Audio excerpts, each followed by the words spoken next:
What's up, you guys? So today I'm going to teach you how to zero gap your trimmers. We're going to be using the Babyliss Pro FX trimmer as the presentation today. This is kind of the older version, and I did drop this clipper not too long ago, and so the sound it makes is not correct. Not the sound that it's supposed to make, but it still works, cuts well. And right now, I don't know if you guys can see here, it's just about zero gapped, but we're going to, let me bring it to the camera a little bit closer. Yeah, look at that, it hits too, doesn't bite. I don't have a strong hand either, so like a heavy hand. So usually, as long as the clippers are nice and sharp but not overlapping, I can still give a nice sharp line without damaging the skin. And so today, I know a lot of people like to use that tool that zero gaps your clippers for you, but I have been zero gapping clippers and trimmers since barber school on my own, self-taught, and I think I'm pretty good at it. So I'm gonna go ahead and show you how to do this today.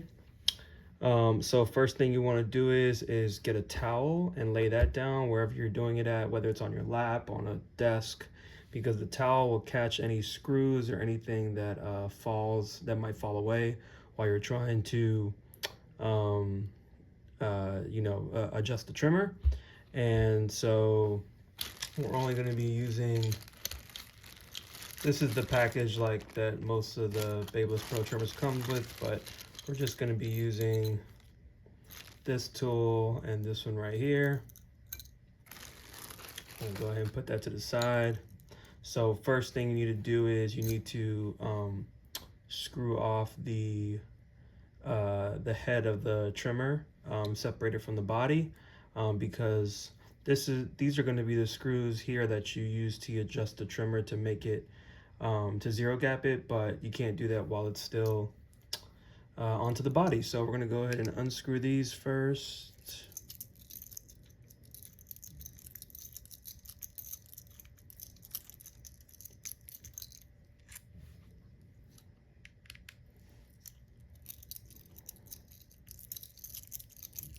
Just whatever you guys decide to place down on the ground to make sure, or just put down. You guys want to make sure you put it on the towel. Towel is great at catching anything that might fall. That way you don't lose any tiny screws or anything. Okay, so the head is separated from the body. Usually if you've already used the trimmer, you can go ahead and clean out the hair before we get started. Let's just go ahead and do that real quick. So I'm just gonna take my little brush right here, just go ahead and knock all that out of there. And then we'll brush off the head so we can see everything a lot clearer. Okay, so that's the head. Okay, that's the body. All right, so it's already pretty much zero gapped, but we're gonna go ahead and unscrew it anyways. And I can zero gap it again later, but basically what you want to do is you want to unscrew.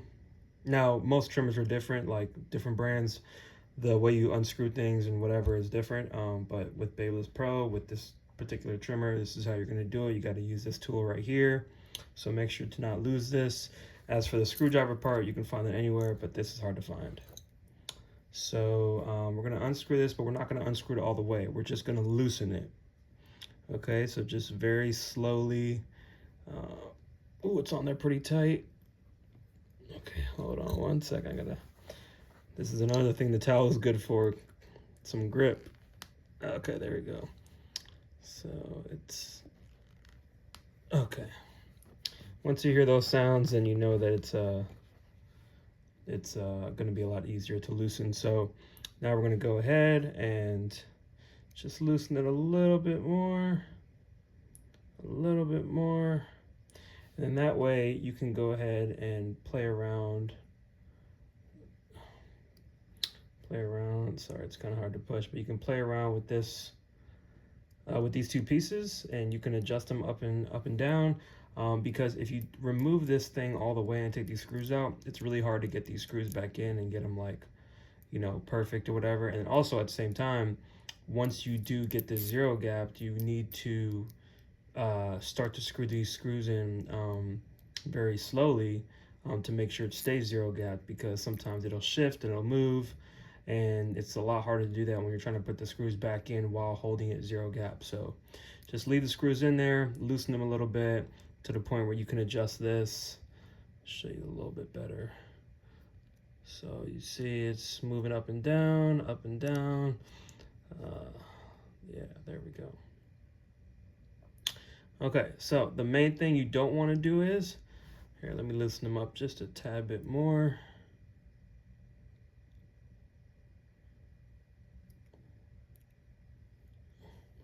Okay, the main thing you do not want to do is you do not want this piece in the back on the inside.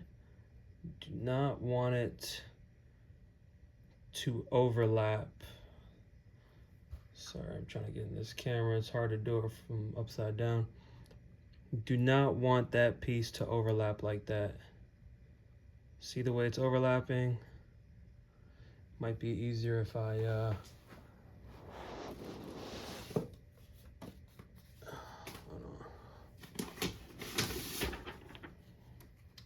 sheet of paper, and then that way you can see it better. See, so look at that. You see how it's overlapping like that? Do not want that at all. That back piece should never overlap. The front piece, fine. The back piece, never. It will cut anybody just by a little touch. Okay? Never, ever, even a little bit, it should not overlap. All right.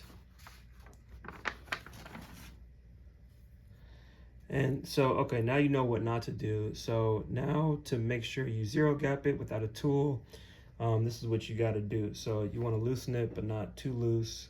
So let's tighten this back up just a little bit.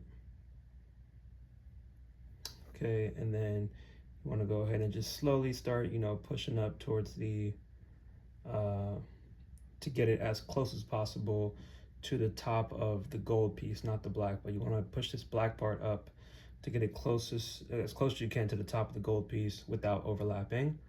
You just want to keep it a smidge under for when you're screwing, and then also once it's screwed on, just in case it shifts or slides or whatever. So all right, so I'm gonna show you guys. So okay, you can see it right there. Okay.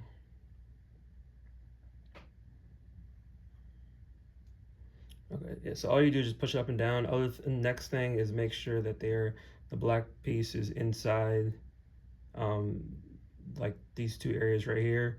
You want to make sure it's inside and not like slid like outside before you screw it back on or anything, because that will cut somebody also. So no overlapping this black piece anywhere. Make sure it's inside the perimeter at all times, and then you want to try to get it as close to the top. And then the best way for me to make sure that it's straight, because you want to make sure it's like close to the top, but like also straight. So is to hold it up to either like a blank wall, like a white wall or something, or also hold it up to a light. So I'll just grab this piece of paper. So hopefully you can see better. I don't know, this light is kind of rough, but basically, and then you look at it from the side. When you look at it from the side, you'll be able to see if it's completely straight or if it's like kind of tilted or whatever. And then you just take it back, hold it up, or fix it, hold it up to the wall again or to the light until you get it adjusted correctly. And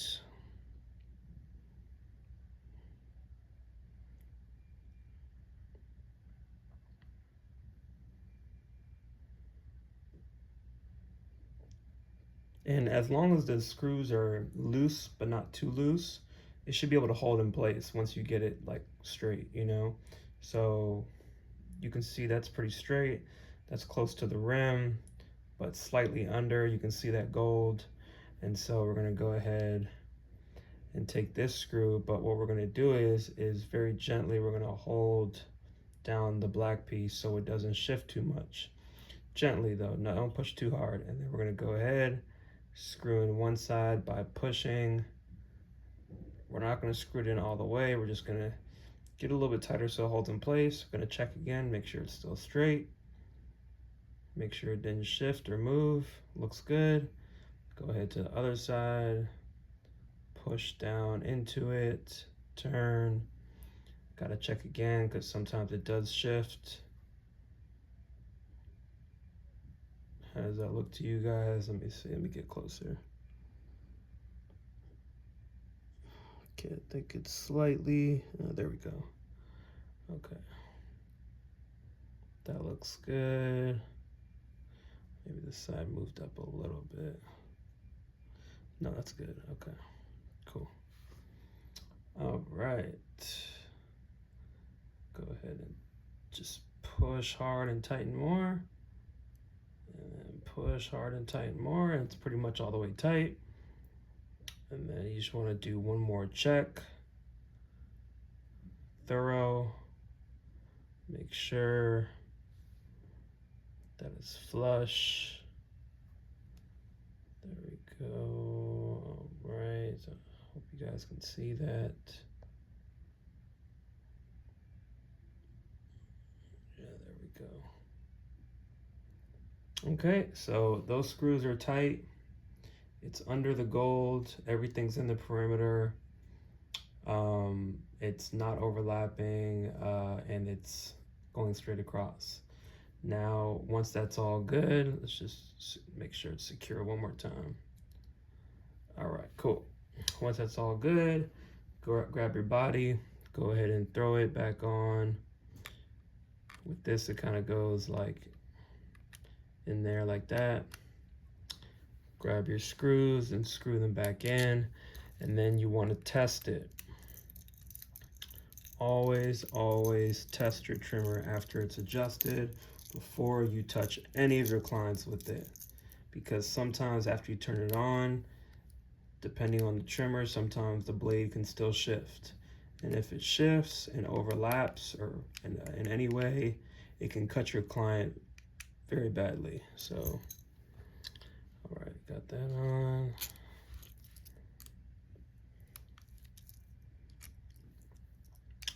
Nobody wants your clients walking out bleeding or, you know, red necks or whatever, or waking up with scars the next morning. Always test it on yourself, and I'm going to show you how to test it. Also, once you get it all back on, screwed back in, right before you test it, we do one more look towards the light or with a blank wall, white wall. Make sure it's still not overlapping. Looks good, looks flush. Okay, now we turn on. And then we pull down our sleeve, or you use your wrist. The inside of the wrist is basically how it feels on your client's neck. The inside of the wrist is basically how it feels on your client's neck. This will tell you if it's too sharp for your clients. So you want to go ahead and take the trimmer, turn it on, gently go on your wrist, and that feels perfect. It doesn't hurt, it's not cutting me, and then you start to just put more and more pressure on just to make sure, but don't push too hard because you don't want to cut yourself. And then I check the corners. So I use one corner, don't push too hard, just gently. Second corner, everything seems great. It's not cutting me, I don't feel any redness. I checked the full blade and both the corners, because sometimes the corners can be a little bit sharper than the full blade itself. And so you do that, And then check this